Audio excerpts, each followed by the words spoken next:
Hello, my name is Dale Wilhite. I live at Mountain Village, Colorado. If you want to find out anything about me, you can go to MySpace where I have a page. I just wanted to make a correction here.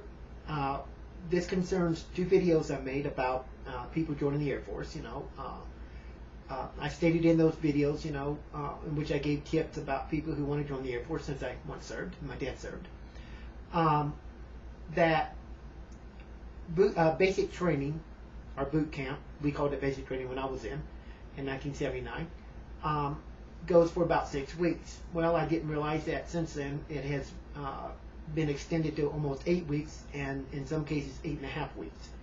So I think I needed to make that correction, because I've got a few letters or a few emails of people telling me, that it had changed since, I was last in. So it's that's a little bit longer than what I went through, but it's well worth it. But as I said in the other videos, you need to really prepare yourself. Don't shave your head, of course.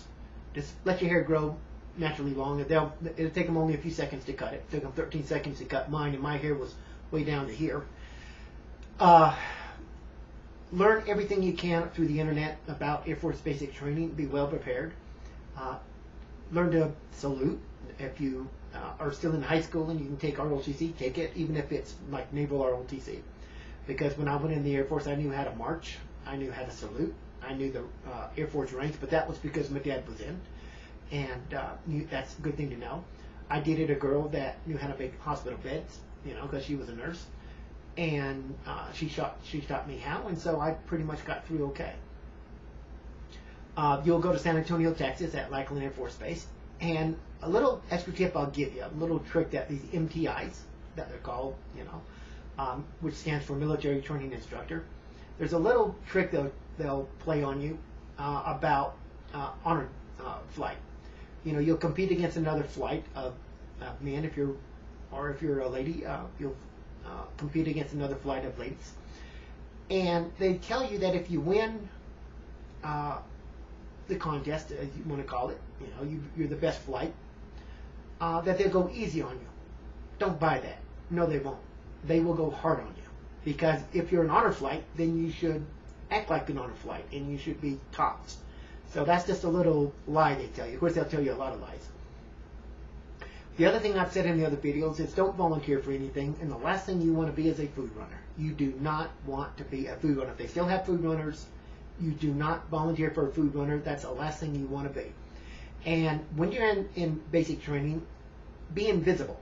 Unless you're a squad leader. There's 4 squad leaders and 1 dorm chief.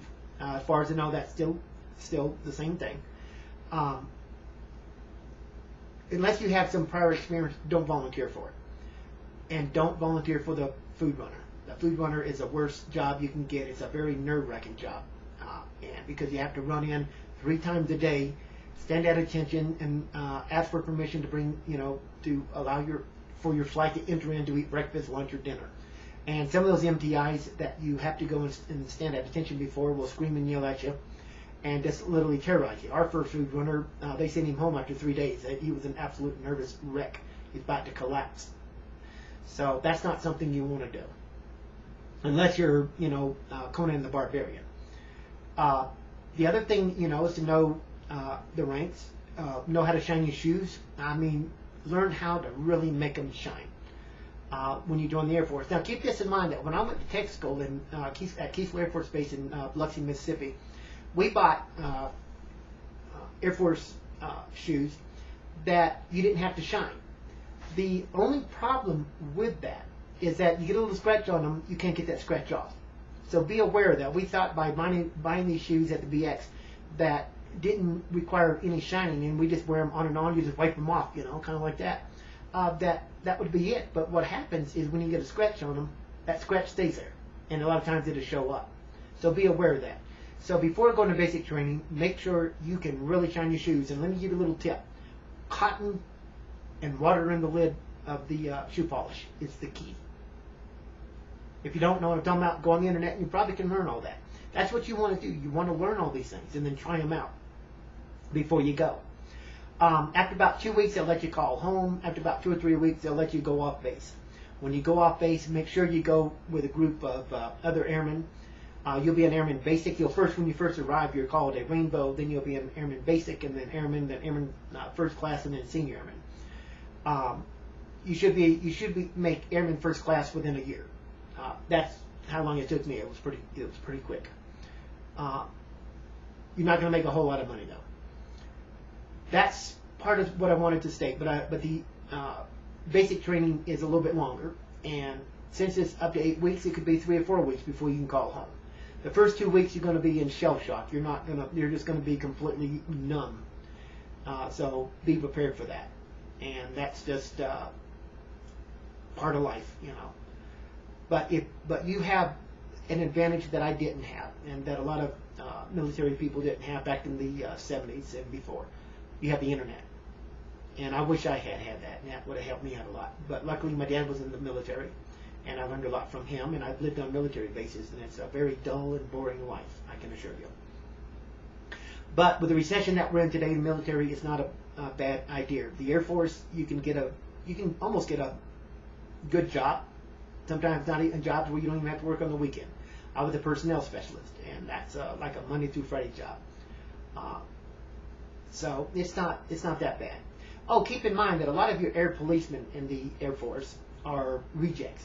There's a lot of good base policemen. We call them air policemen when I was in, and when I was a kid, they were known as air policemen. A lot of times they flunk out of tech school, so sometimes instead of sending them home, they'll offer them, a chance to become an air policeman. That way the money that's been spent to get them through basic training and through tech school, or at least the first part of it, doesn't go to waste. So a lot of your air policemen sometimes may not be up to par. It's not their fault, but because they just flunked out of tech school. But simply because they flunked out of tech school still doesn't mean they make bad air policemen. I've seen some good ones, and I've seen some really bad ones. I've seen some that they literally had to put in jail themselves. They were so bad. And being an air policeman can be kind of boring because there's not a whole lot of crime on a military base. Oh, and remember this, that when you're in the Air Force, and you're, no matter what AFSC you're in, that means job title, every now and then you might get a call from somebody seeking personal information, or not personal information so much, but information about your job. Don't give it. If you don't know who they are, don't give it. It might be the OSI, and that's the Office Special of Investigation. Every now and then they'll call somebody up and see if they can get classified information out of them, or information about the job that they're not supposed to be talking about. So remember, don't give that information out. Like I said, be very, very careful and learn everything that you can.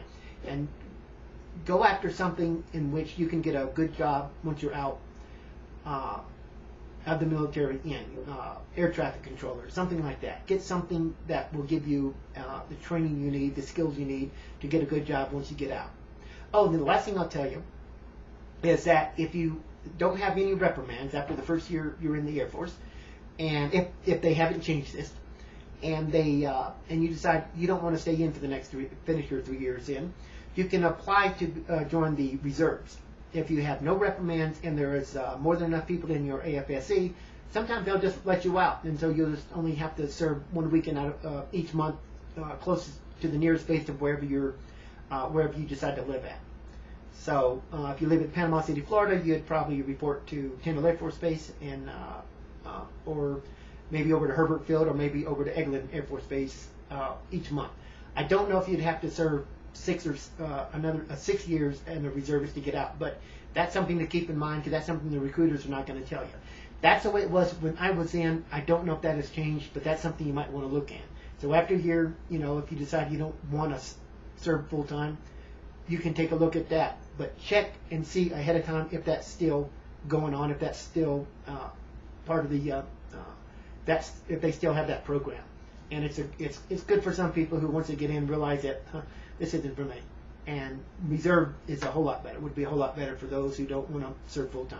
Anyway, thank you for your time, and I hope some of the information I gave you here and the other 2 videos I made are helpful.